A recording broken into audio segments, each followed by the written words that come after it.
Leo in Columbia, South Carolina. Hey, Leo, what's up? Well, let me first start by agreeing with you. As someone who is currently in law enforcement, they are very, very, very tight with Trump. And yeah, that's going to be a problem in the future.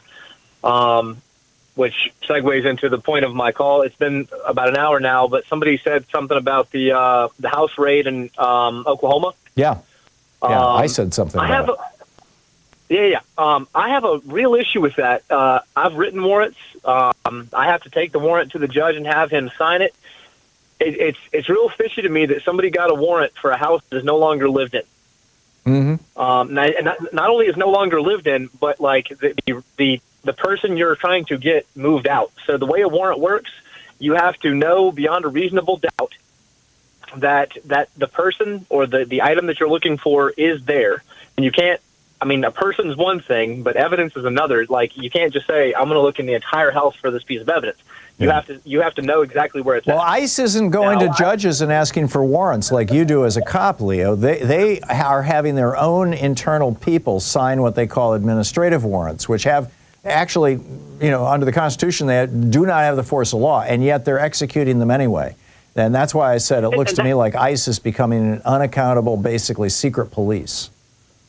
Yeah, I do not work for the federal government. I work for a local government, so I don't know how that works. And somebody mentioned an administrative warrant, something I've never heard of before. Yep.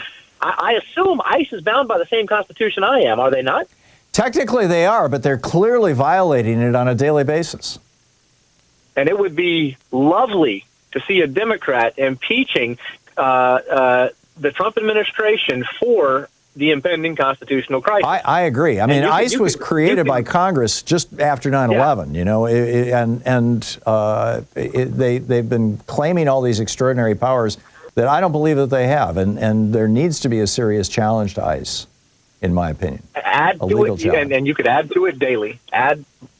Constantly add to the articles of impeachment, because it's all breaking down the Constitution, and it should be open and shut. Yeah, no, I agree. If somebody is accused of a crime, there should be, the 4th, 5th, 6th, 7th, and 8th Amendments just lay this out very clearly. They should have the opportunity to confront their accusers. They should be able to see the evidence against them. They should be able to have it adjudicated by a judge or a jury, determine the credibility of it. At the least, for a search warrant, there has to be a judge involved, and ICE is not doing any of that. Leo, thanks for the call. Spot on. Always good. Always great to hear from law enforcement. I appreciate the call. 57 minutes past the hour. We're hitting the top of the hour. I'll be back with you on the other side of the break. Did Speaker Johnson just limit congressional oversight? Is democracy disappearing right in front of our eyes? Check this out on the other side of the break. I'll tell you all about it.